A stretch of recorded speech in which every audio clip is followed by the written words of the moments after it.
Salut à toutes et à tous, merci d'être au rendez-vous des chroniques d'Henri Akodo. Aujourd'hui, nous allons parler d'un capitaine courage, d'un sélectionneur contesté et aussi d'un héros national, Aliou Cissé. C'est l'homme qui a transformé les rêves du Sénégal en réalité. Déjà en 2022, il portait le brassard des Lions de la Teranga à la Coupe du Monde Corée-Japon. 20 ans plus tard, il soulève la Coupe d'Afrique des Nations en tant qu'entraîneur, offrant au Sénégal son premier titre continental. Aliou Cissé, c'est aussi l'histoire d'une persévérance inouïe, de critiques surmontées, mais aussi d'unité nationale, car au-delà du terrain, il incarne la discipline et la fierté d'un peuple.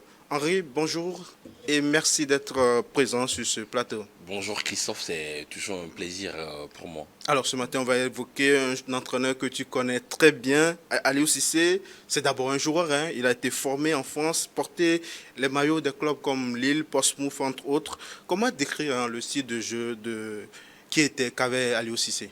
Oui, d'abord Aliou Cissé, natif de Ziguinchor, il a vu le jour en 24 mars 1976 dans cette bourgade sénégalaise et très tôt, sa passion pour le football s'est fait connaître.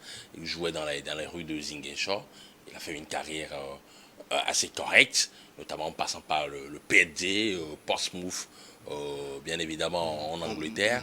Aliou Cissé, c'est une histoire particulière avec cette sélection des Lions de la Teranga en tant que joueur, parce que c'est lui qui a mené le Sénégal en tant que capitaine, en taille patron, à cette finale, la première de l'histoire du football sénégalais, de la phase finale de Coupe d'Afrique des Nations en 2002. On était bien évidemment à Bamako, et cette finale perdue face au Cameroun dans les séances épiques de tir au but, et surtout c'est lui qui on va dire, rameuté la troupe pour que cette sélection puisse se qualifier pour sa première phase finale de Coupe du Monde. C'était en Corée, au Japon. Ils ont éliminé au passage dans les éliminatoires une équipe comme le Maroc qui revenait de la Coupe du Monde en 98. Donc Aliou Cissé, joueur teigneux, milieu de terrain coréas, d'abord symbole de cette équipe sénégalaise qui était une génération dorée avec d'autres joueurs, Halidou Fadiga, El Hadji Diouf, on en a parlé dans une chronique ici justement, les propos sénégalaises à la Coupe du Monde 2002. Exactement. Aliou Cissé, c'est un caractère trempé, un joueur moins flamboyant sur le plan technique, mais de devoir, qui ne réussissait pas à faire les efforts et qui était un peu le ciment de cette sélection sénégalaise qui avait rayonné sur l'Afrique dans les années 2002. Exactement, vous avez évoqué à l'instant la Coupe du Monde 2002 au Corée-Japon, co-organisée entre la Corée et le Japon. Il est capitaine du Sénégal, hein, qui écrit une histoire incroyable en atteignant les quarts de finale de cette compétition, après avoir battu, hein, le champion en titre, la France, hein.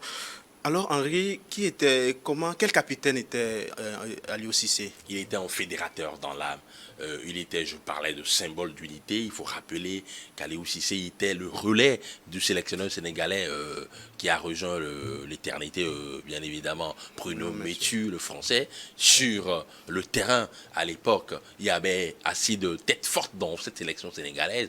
Il y a d'autres leaders, notamment, je parlais tantôt de Fadiga, il ne faut pas occulter, bien évidemment, notre cher ami Ferdinand Coly, avec qui j'entretiens des relations assez particulières.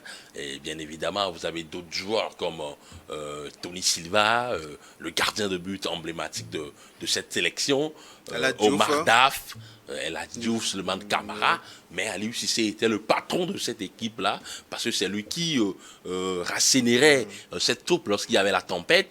Il était un second entraîneur sur la pelouse, parce qu'il aidait son sélectionneur à faire passer le bon message sur la pelouse, et il amenait toute sa meute avec lui pour que cette sélection puisse être performante. Donc il était un capitaine fédérateur, un capitaine unificateur et bien évidemment un capitaine de courage et qui était discipliné, qui donnait le bon exemple sur la pelouse. Et justement, après sa carrière de joueur, Aliou s'est tourné vers une reconversion naturelle, hein, le coaching, par rapport à ce que tu viens d'évoquer. C'est normal qu'il soit coach. Nommé sélectionneur du Sénégal justement en 2015, Henri, beaucoup doutaient de lui, hein. On disait qu'il n'avait pas assez d'expérience, pas assez de diplôme justement, mais à l'arrivée, un bilan plus que positif. Henri, qu'est-ce qui faisait la force, ou bien qu'est-ce qui a vraiment fait la force d'Aliou Cissé en tant que coach? C'est d'abord sa mentalité, c'est d'abord son état d'esprit, son mindset. C'est un homme voilà, qui est né un 24 mars. Et le signe, il est du signe astrologique bélier. Les béliers, habituellement, c'est des hommes teigneux, coriaces, courageux, parfois tyranniques. Et Aliou Cissé, il savait là où il allait. Il s'est construit avec le temps cette armée de patience, tu le disais dans ta munition de lancement tout à l'heure, c'est quelqu'un qui avait un plan pour sa carrière et il savait justement là où il allait. Quand, par exemple, il a terminé, il a pris sa retraite internationale, il a entamé voilà, une reconversion il a commencé par passer ses diplômes. Il n'avait pas fini de passer ses diplômes qu'on lui a confié la sélection U23 du Sénégal. Il était d'abord adjoint. Il est passé bien évidemment numéro 1. Il a qualifié le Sénégal pour le tournoi de football des Jeux Olympiques de Londres en 2012. Il a amené avec des jeunes joueurs comme Sadio Mané à l'époque. Et derrière, qu'est-ce qui s'est passé? On lui a confié, on lui a demandé de prendre les rênes. On lui a demandé d'être adjoint de Alain Giresse en 2000, quand il a pris cette équipe-là. Il a refusé de prendre voilà, le poste d'adjoint dans ce staff dirigé par Alain Giresse. Alain Giresse va à la Coupe d'Afrique des Nations avec beaucoup d'espoir. C'était en Guinée équatoriale, le Sénégal avait dans son équipe des joueurs de classe mondiale.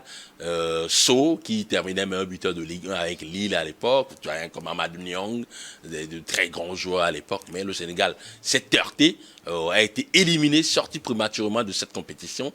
Premier tour, et l'heure d'Aliou Cissé sonna et il a pris les rênes de les commandes de cette équipe sénégalaise. Et derrière, bien évidemment, on connaît tous l'histoire. On va en venir, bien évidemment. Et c'est vrai que tu l'avais évoqué, son caractère. Il a beaucoup mis du temps, honnêtement, finaliste malheureux de la CAN 2019, battu par l'Algérie. Mais il n'a jamais lâché. Puis vient cette finale en 2022 justement, la CAN face à l'Égypte. Match très disputé en prolongation. Puis en tir au but, le Sénégal remporte là sa première Coupe d'Afrique des Nations. Henri, que représente cette victoire pour Aliou Cissé déjà et pour le peuple sénégalais? Cette victoire l'a légitimé en tant qu'entraîneur compétent. Parce que à un moment donné, les Sénégalais doutaient de sa capacité, de sa propension, de ses facultés, de ses compétences professionnelles à faire bien jouer cette équipe et aller jusqu'au bout. On lui a d'ailleurs reproché à plusieurs reprises d'être un entraîneur besogneux, qui n'avait pas d'appétence pour le football offensif, léché, au sol, avec voilà, ce souci d'avoir permanemment la possession. Et lui, s'en défend. Je me rappelle d'une interview qu'il a accordée à France Football, bien évidemment, en 2019, où il disait notamment que lui, il est un entraîneur pragmatique. L'essentiel pour lui, la définition d'un bon entraîneur, d'un grand entraîneur pour lui, c'est un entraîneur qui gagne. Et il s'en fiche pas mal du style, même besogneux, restrictif du jeu. L'essentiel pour lui, c'est d'aller jusqu'au bout. Et il a transmis cette valeur-là à ces joueurs sénégalais, qui étaient certes talentueux, mais qui n'avaient pas cette discipline collective qui lui pouvait leur permettre de gagner. Il est venu, il a mis ça en place, il a mis cela en place, et justement, ils ont perdu cette finale en 2019. Il a été patient, malgré les critiques, malgré qu'il faisait les choux gras de la presse. Il était conspué, hué par une certaine partie de la presse sénégalaise, mais il est resté droit dans ses bottes, fidèle à ses principes, et bien évidemment, il a galvanisé sa troupe, il a mis en place des stratégies, c'est vrai, parfois c'est le 4-2-3-1, parfois le 3-5-2, remodélé en 4-4-2, au vu des circonstances.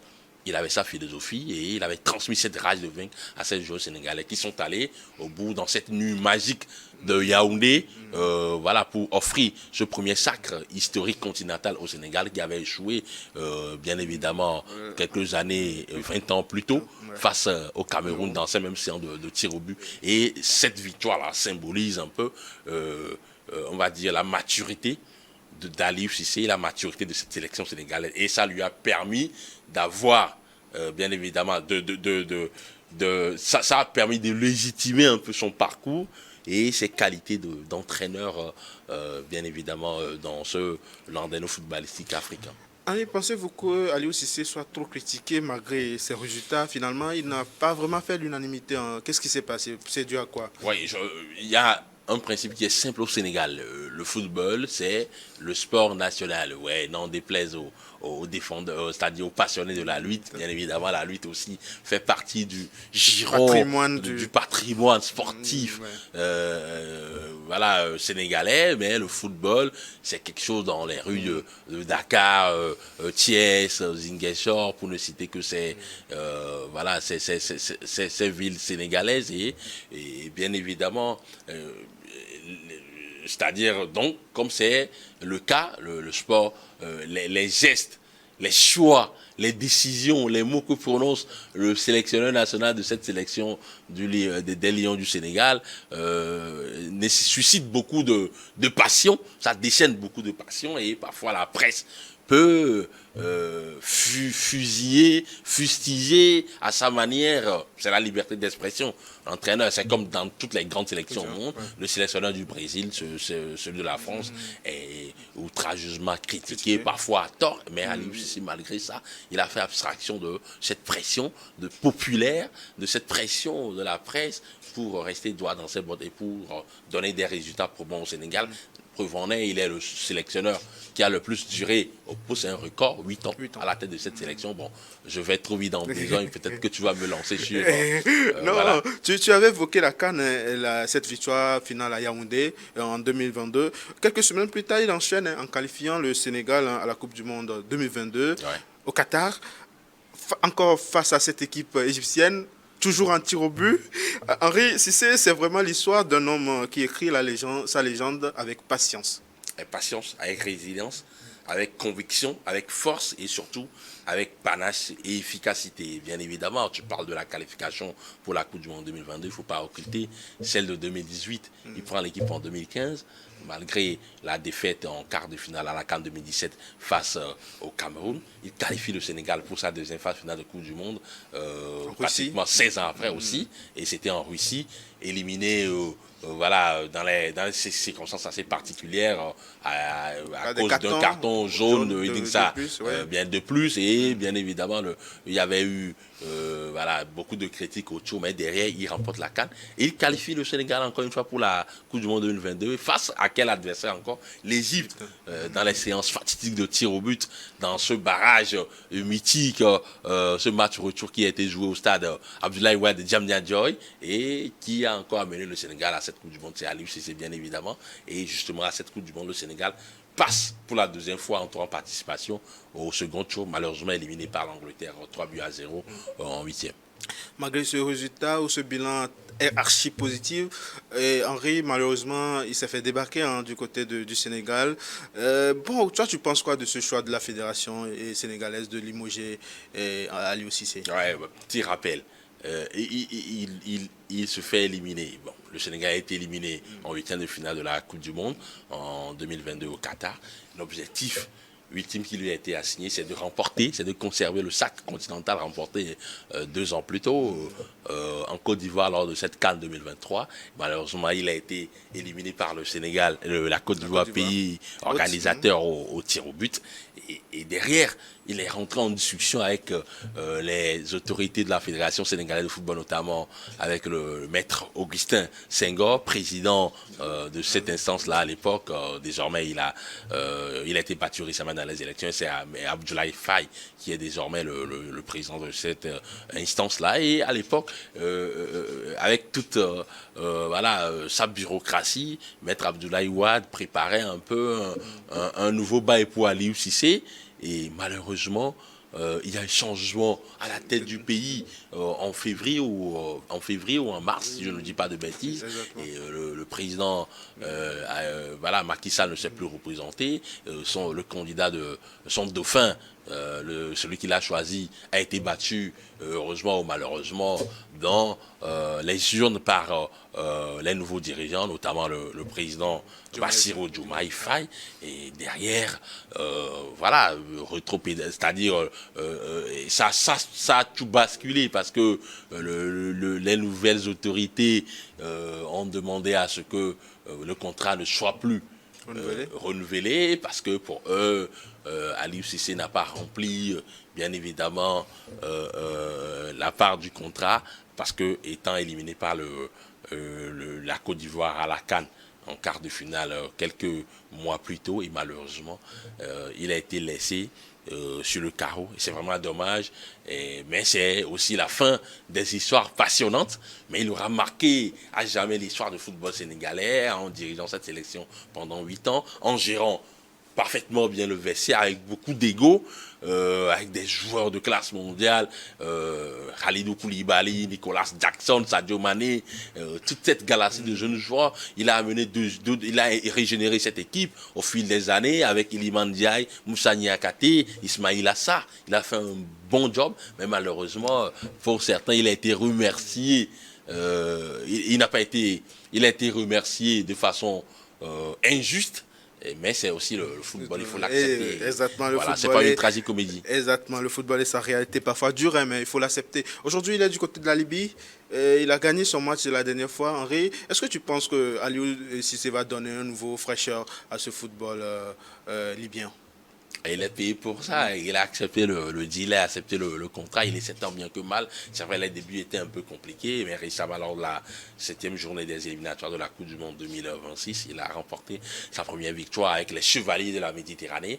C'est une équipe libyenne avec des joueurs intéressants, mais il va falloir qu'il travaille dur pour ramener la Libye sur au premier plan du football africain. La tâche s'annonce ardue, il le sait. Il a eu quelques démêlés avec la fédération avec des salaires non payés récemment, mais tout est finalement rentré dans l'ordre et on va espérer pour cet enfant de l'Afrique, qu'il puisse briller dans le nord du continent. Avant de terminer cette émission, Henri, nous sommes presque arrivés à la fin. Il y a un principe dans cette émission, c'est-à-dire on fait un classement des légendes. Toi, tu mets où Aliou Cissé dans le panthéon des très grands entraîneurs en Afrique?